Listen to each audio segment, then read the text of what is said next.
వేగోల్డ్ trusted gold buyers మీరు తాకట్టు పెట్టిన బంగారాన్ని విడిపించి ఈ రోజు ఉన్న మార్కెట్ ధరకు కొనబడను. రాష్ట్రంలోని మత్స్యకారులకు ఏపీ ప్రభుత్వం శుభవార్త వినిపించింది. మత్స్యకారుల సేవలో పథకం నిధులను విడుదల చేయనుంది.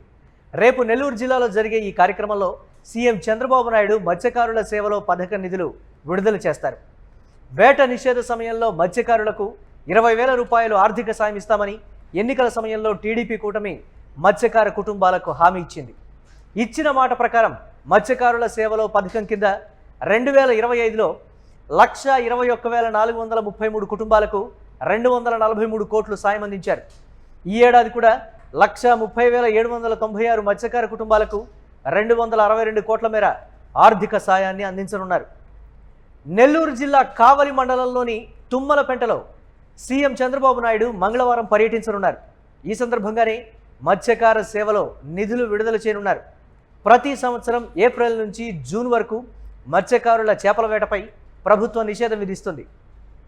ఆ సమయంలో చేపల సంతానోత్పత్తి కాలం కావడంతో చేపల వేటకు విరామం ప్రకటిస్తుంది.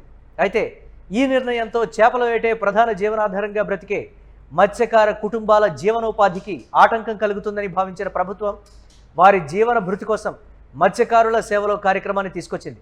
ఈ పథకం కింద లైసెన్స్డ్ మత్స్యకారులకు 20,000 ఆర్థిక సాయం అందిస్తోంది.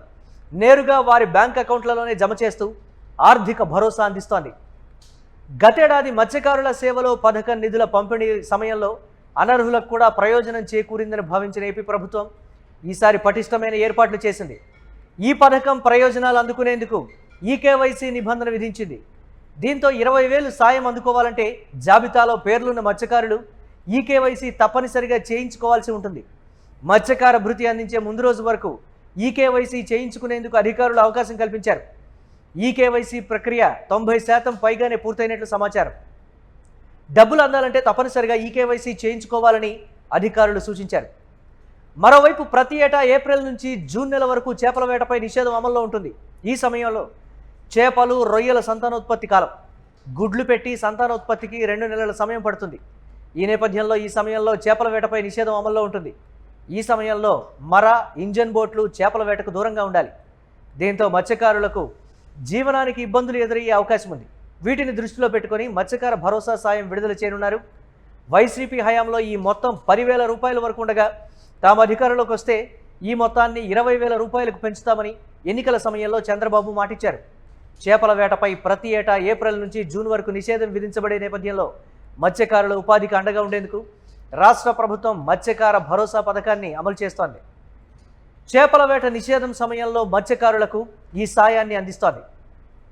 ఏటా వేసవిలో 61 రోజుల పాటు సముద్రంలో వేట నిషేధం ఉంటుంది. ఈ సమయంలో మత్స్యకారులు సముద్రంలో వేటకు వెళ్లడం చట్టరీత్యా నేరం. ఆదాయం లేని ఈ 2 నెలలు మత్స్యకార కుటుంబాలు ఆర్థిక ఇబ్బందులు పడకుండా రాష్ట్ర ప్రభుత్వం నగదు సాయం అందిస్తోంది. కేవలం నగదు సహాయమే కాకుండా మత్స్యకారుల సంక్షేమం కోసం ప్రభుత్వం మరికొన్ని కీలక సదుపాయాలను కూడా కల్పిస్తోంది. వేట సాగించే మోటార్ బోట్లకు అందించే డీజిల్ సబ్సిడీని పెంచడంతో పాటు ప్రమాదవశాత్తు సముద్రంలో వేటకు వెళ్లి మరణించిన మత్స్యకారుల కుటుంబాలకు ఇచ్చే ఎక్స్గ్రేషియా మొత్తాన్ని కూడా ప్రభుత్వం 10 లక్షల రూపాయలకు పెంచింది. రేపు జమ కానున్న ఈ 20,000 రూపాయల నగదు సాయం వేట నిషేధ కాలంలో తమ కుటుంబాల పోషణకు మరియు పిల్లల చదువుల ఖర్చులకు ఎంతో ఆసరాగా నిలుస్తుందని మత్స్యకార సంఘాల నాయకులు ప్రభుత్వానికి కృతజ్ఞతలు తెలుపుతున్నారు.